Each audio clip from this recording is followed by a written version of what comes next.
from Careers Catalyst. This video is continuation of chapter Matter in Our Surrounding, class 9 Cbse. In previous video, we already discussed about the state of matter, that is what? Solid, liquid and gas. In this video, we are going to discuss about how can we change the state of matter. As we already know, there are three states of matter. So how can we change the state of matter, means to say from solid to liquid, from liquid to gas and vice versa also. So how can we do this? These all things we are going to discuss here in this particular video. The topic is how can we change the state of any matter. So there are only two ways by which we can change the state of matter. I'm going to write here first. What are the two ways? First is temperature. By providing temperature, we can change the state of matter, and second is by providing pressure also sometimes we can change the state of matter. Temperature is little bit huge topic, so we will discuss it later. At first we will talk about pressure here. By providing pressure, how can we change the state of material? See, solid is very non-compressible almost, you can say, so we cannot change the state of that material, because how can we change the state of matter? It depends on the intermolecular force of attraction, the intermolecular distance between the particles, and obviously the kinetic energy. So these all things we should maintain there so that we can change the state of matter. So there is only gaseous state by providing pressure to which we can convert it into liquid. Because whenever we apply pressure to gaseous state, then what we do actually, we actually closer the particles of gases. Because of that, the intermolecular force of attraction between them increases, and obviously the intermolecular space is decreases there. Because of that, we are able to convert the gaseous state into liquid state only by applying pressure. How we can do this? Let's see some example here. Suppose we have a container where gas is filled in this particular container. Now, by providing pressure, I am taking a piston here to provide pressure. Okay, just assure that no gas is moving outside. Okay, you just pressurize that all gases which is already present in this container. You will see it will obviously come up nearer to each other. If you will compress it further, suppose you are compressing it further, then obviously it will come very nearer to each other, right? The arrangement will be like this. Now you can see the particles become very closer to each other. As it is a gaseous state, but after application of pressure, what we are doing, we are just closing the particles. Okay, these all particles come closer to each other. Because of that, the intermolecular force of attraction between the particles will increases. And if intermolecular force of attraction will increase, then obviously intermolecular space also you can see here, that is decreasing gradually. Because of that, the kinetic energy will become less, and the state of this particular gas will convert into what? Liquid. So by applying pressure, we can convert gaseous state into liquid state.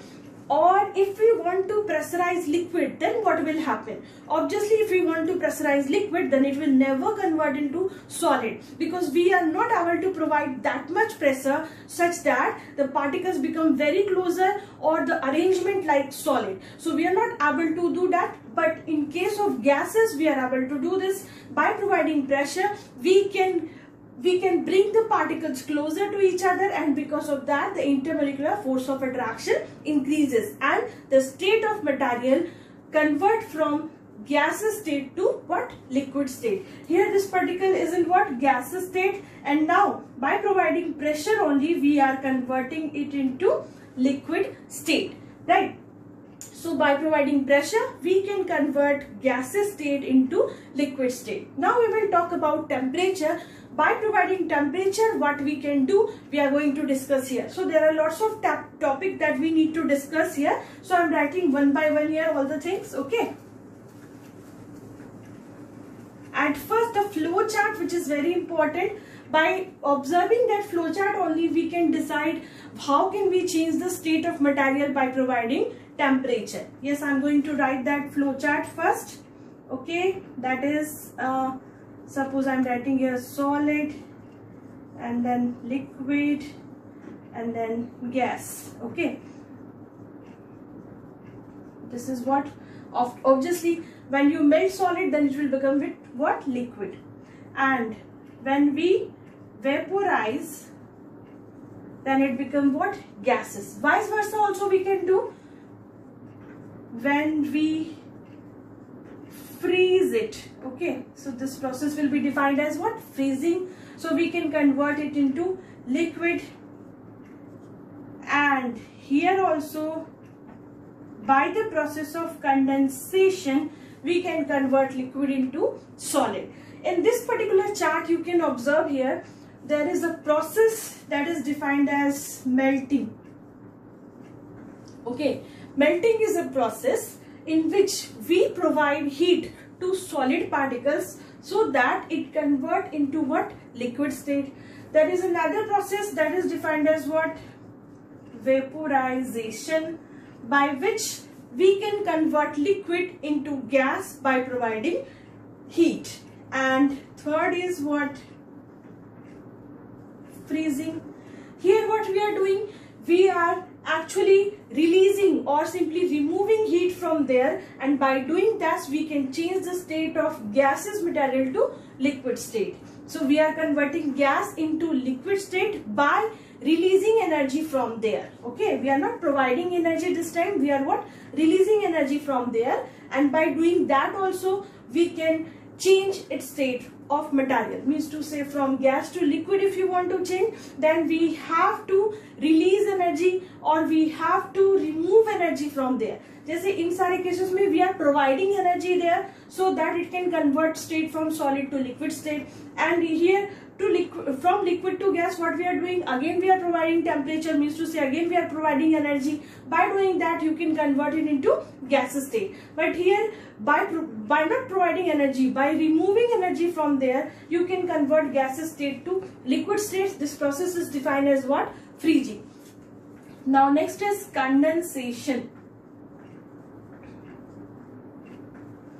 Condensation. What is condensation? Here also by releasing energy or by removing energy from liquid we can convert it into gaseous state. So in all the four processes that we discussed here, either by providing energy we can change the state of matter. Energy means to say by providing temperature you can say. So either by providing temperature we can change the state of material, or by removing temperature from there, or simply by releasing temperature from there also we can change the state of material. So we can change the state of material by changing its temperature, as that you can say, right? By changing its temperature means to say either by increasing temperature or by decreasing temperature we are able to change the state of material.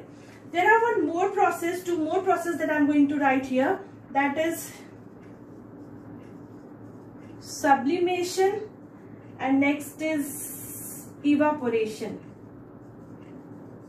These all we will discuss one by one here. At first we will talk about sublimation.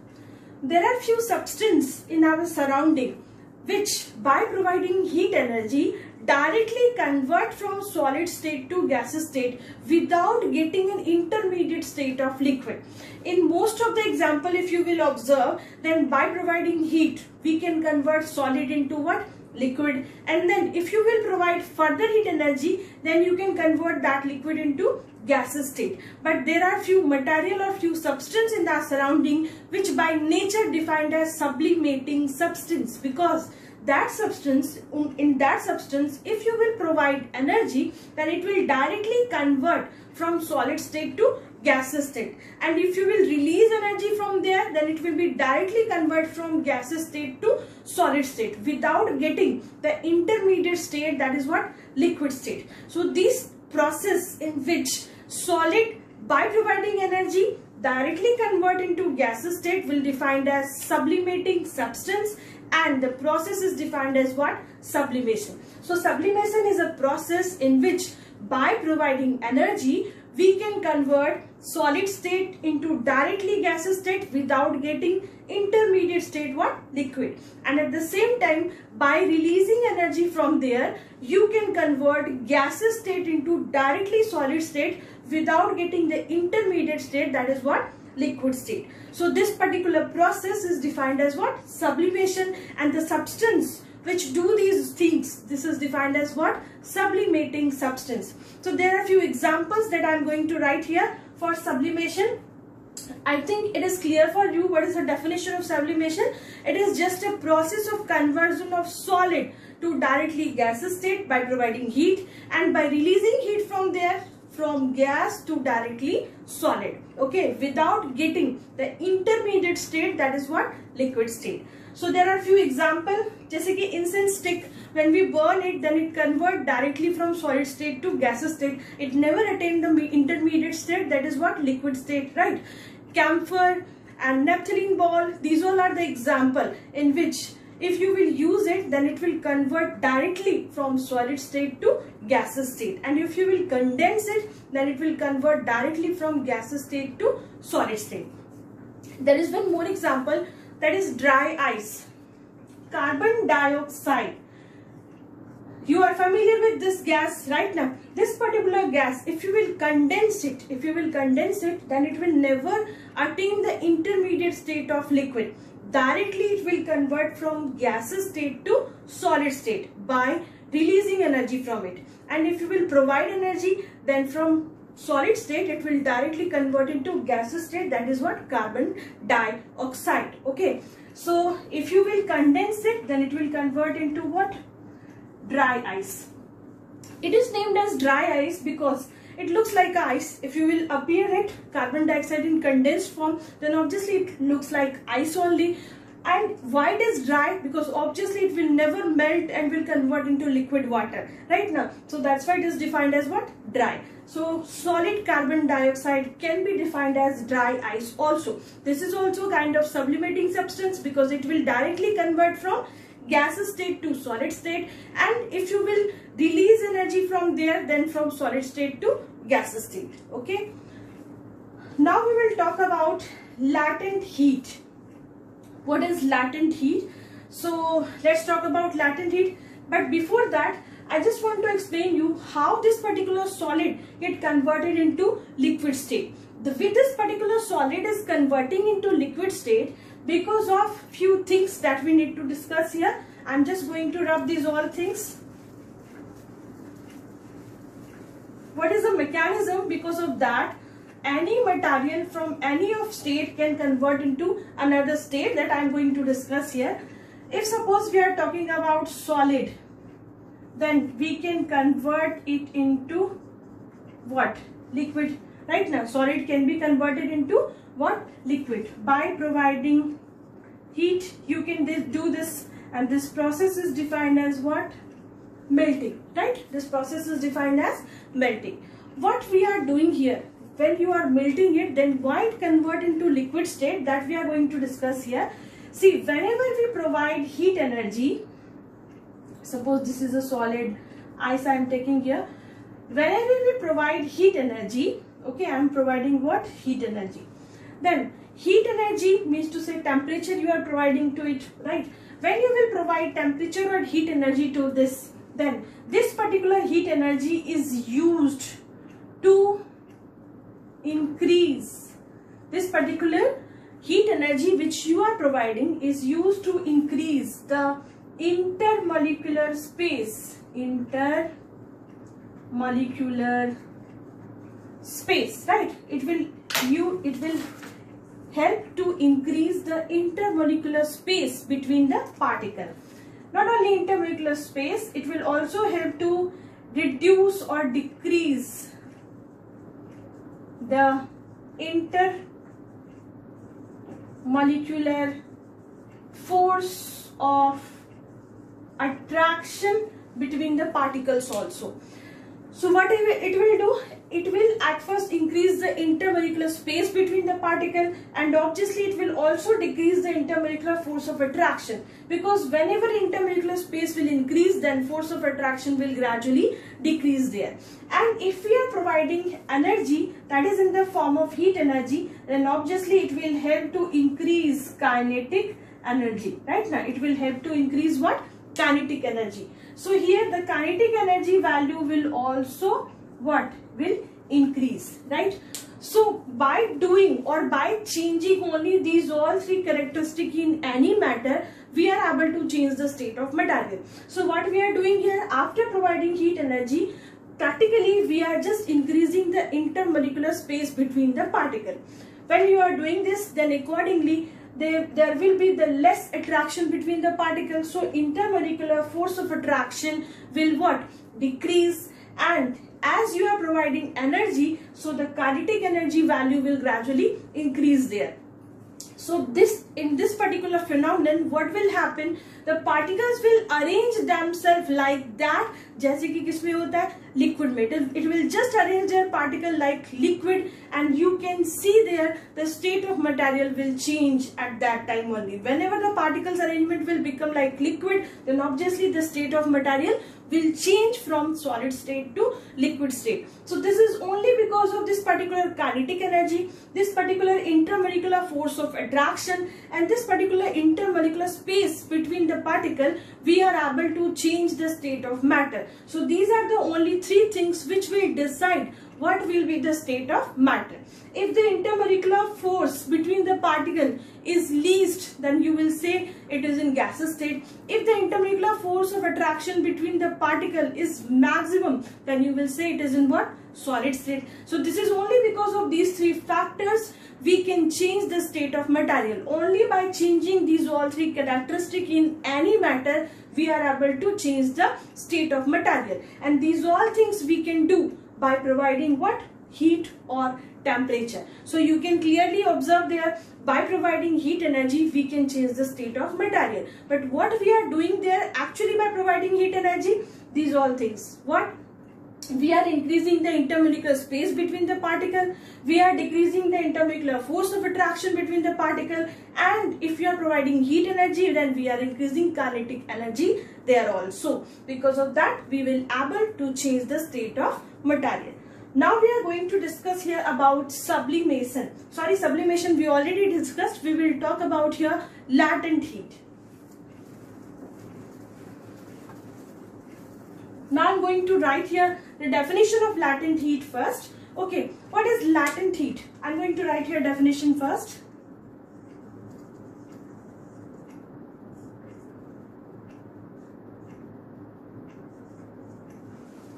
The heat, there's no space actually.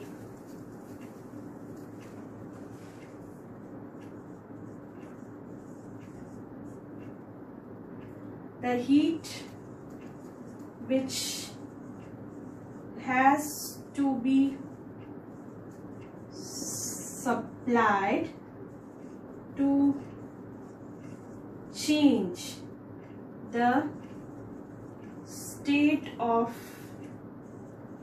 a substance is called latent heat. Okay, the heat which has to be supplied to change the state of any substance. This is just a heat. By providing that, we are able to change the state of material. At first, I just want to show you about the definition of latent heat. I want to just define what is latent here. Latent is what? In general, latent is defined as what? Hidden. So latent heat, it means defined as what? Hidden heat. So latent heat is what? Hidden heat. So this is a hidden heat which we supply to any material to change its state of matter. State of matter means to say from solid to liquid, from liquid to gas. When you are doing this, so when we are changing the state of material, then we need to supply some heat energy to change the state of material. Okay, that particular heat is hidden there, which is defined as what? Latent heat. I just want to explain you, whenever we provide heat energy, then obviously there will be change in temperature. There will be a change in temperature, you can see it there, right? But this is not always. This is not always कि whenever we supply heat energy, then there will be always changes in their temperature. Sometimes when we supply heat energy, then there will be no changes at all in temperature. You will observe that when you are providing heat energy there, then there is no changes at all in temperature of that particular material. This is because of the latent heat. When you are changing the state of material, when you are changing the state of material, then at that time we need to supply some energy to break the intermolecular force of attraction between the particles, to break the bond in between the particles. Okay, so to break the bond in between the particles, we need to provide some energy. That particular energy is defined as what? Latent heat. As this energy is used to break the bond in between the particles, so it is never seen on thermometer. That's why it is defined as what? Latent heat. This is the definition of latent heat. What? The heat which has to be supplied to any material to change its state. So whenever we supply energy, then obviously we will observe some changes in temperature. But sometimes when you provide temperature to any substance, if you are not observing any changes in temperature, then just think that that particular energy should be used or will be used to change the state of material. That energy is actually consumed to break the bond in between the particles. That's why it is not shown on thermometer. So this type of heat is defined as what? Latent heat. Obviously this heat energy when we provide when we are changing the state of material. When you are changing the state of solid to liquid state, then also you have to provide this energy. When you are changing the solid state, liquid state to gaseous state, then also you have to provide this energy. This particular energy is defined as what? Latent heat. It is hidden heat because this particular energy is only used to break the bond between the particles so that the intermolecular force of attraction decreases there, the intermolecular space increases there, and the particles can change their arrangement so that they can change the state of that material, right? So this particular heat is defined as what? Latent heat.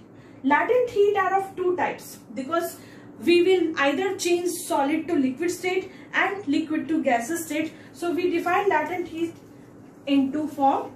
First is latent heat of fusion. Latent heat is divided in what? Two parts. Okay. First is what? Latent heat of fusion, and second is latent heat of vaporization.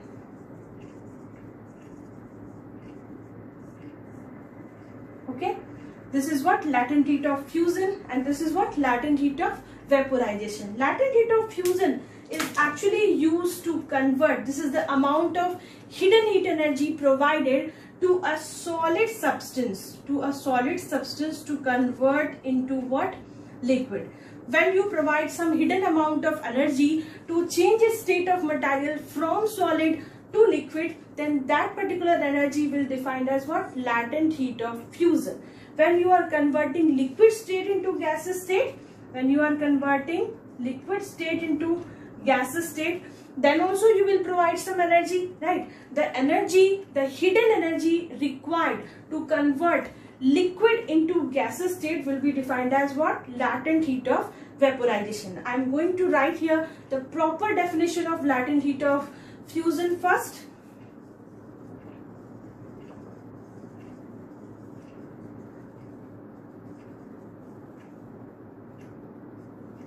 The amount of heat energy, in joule, because whenever we measure energy, then obviously in terms of joule, so the amount of heat energy in joule, okay, to convert 1 kg of solid at its melting point. Obviously we need to provide its melting point temperature here. So at its melting point to liquid without any change in temperature is defined as what? Latent heat of fusion. I just repeat this definition. This is very important definition. You need to learn it properly. What? Latent heat of fusion. This is the amount of heat energy in joule. Okay, we always measure heat energy in joule, that's why. So the amount of heat energy in joule to convert, we have to take some amount of substance here so that we can identify the proper amount of energy that we needed there to supply, that's why. So latent heat of fusion is what? The amount of heat energy supplied to 1 kg of solid into, किसमें convert करेंगे solid को? By providing heat, obviously in liquid, but we need to mention this what? At its melting point, because we know when you want to convert solid into liquid state, then obviously at first we have to provide its melting point temperature, then only it will convert into liquid state, right? So the amount of heat energy in joule to convert 1 kg of solid at its melting point into liquid without any change in temperature. For example, I just want to explain this. For example, you have a solid ice, okay, you want to convert it into liquid. As we know, 0 degrees Celsius is the melting point of ice. 0 degrees Celsius is what? The melting point of ice. At this particular point, the ice will start melting. Suppose this ice temperature was initially -5 degrees Celsius. You provided temperature to this, obviously if you are providing temperature, then temperature will increase here. So -5 to -4, -4 to -3, then -2, then -1, and then whenever it will approaches to 0, then you will see that for a particular interval of time you are not able to see any changes in temperature, but you are supplying heat energy there continuously, but still you will not able to observe any changes in temperature. That is what? That is the energy which is used to break the bond between the particle, because after that this particular ice will get converted into liquid. You can observe there. So obviously this is the intermediate state where solid is tending to convert into what? Liquid state. So to do that, it will need some energy. That energy will be what? Latent heat of fusion. It will never seen on thermometer. That's why we define this as without any change in temperature, because you will not able to observe that particular change of temperature on thermometer, because it will use to convert the state of material to break the bond of particles, right? So this is latent heat of fusion, the amount of heat energy in joule to convert 1 kg of solid into liquid at its melting point without changing its temperature, right? So here I told you the example, -5 degrees Celsius was the temperature of ice. By providing temperature, it reaches to 0 degrees Celsius. But after that, you will observe that there is no temperature changing on the thermometer for a particular interval of time. Why? Because at that particular time, the energy is utilized to convert the state of material. But then after some time, you will see that whenever this particular ice will convert into liquid, then after that you will see that temperature will rise from 0 degree to 1 degree, 2 degree, 3 degree. But for a particular interval of time, when the state of material will change, that will defined as what? Latent heat. That's why we will not able to observe that reading on thermometer. If we talk about latent heat of vaporization, then it's like that only, liquid converted to gaseous state. So you can write there, latent heat of vaporization is the amount of heat energy in joule to convert 1 kg of liquid into gaseous state. यहाँ पर हमने लिखा at its melting point, we will write there at its boiling point. I'm going to change here 1 kg of what? It will become liquid at its what? Boiling point. Is very simple to learn. At its boiling point, और किसमें change करना है हमें? To gas without change in temperature. Here also without change in temperature. So this is latent heat of what? Vaporization. This is latent heat of vaporization. The amount of heat energy in joule to convert 1 kg of liquid at its boiling point into gas without change in temperature. It is defined as what? Latent heat of vaporization. Got it? So this is latent heat. I told you earlier, latent heat is the amount of heat which is hidden. Whenever you provide heat energy, then it is not necessary always you can change or you can see the changes in temperature. Sometimes we are not able to visualize the change in temperature, because if the matter is changing its state at that time by using that temperature, then you will not observe any change on thermometer about temperature. Okay, that particular temperature is defined as what? Latent heat. It is named as hidden heat here. So I am concluding this session here only. Here we discussed about how can we change the state of matter. There are different ways: melting, vaporization, condensation, freezing. Then we discussed about latent heat here also. Okay, the last topic is evaporation, that we will discuss in next video, where we will talk about evaporation and the characteristic on which, the factors on which the evaporation depends, and obviously the phenomenon in our surrounding जिस पे कि evaporation based होते हैं. So the phenomenon which you observe in your surrounding on the basis of evaporation, these are all things we will discuss in next video. Okay, thank you.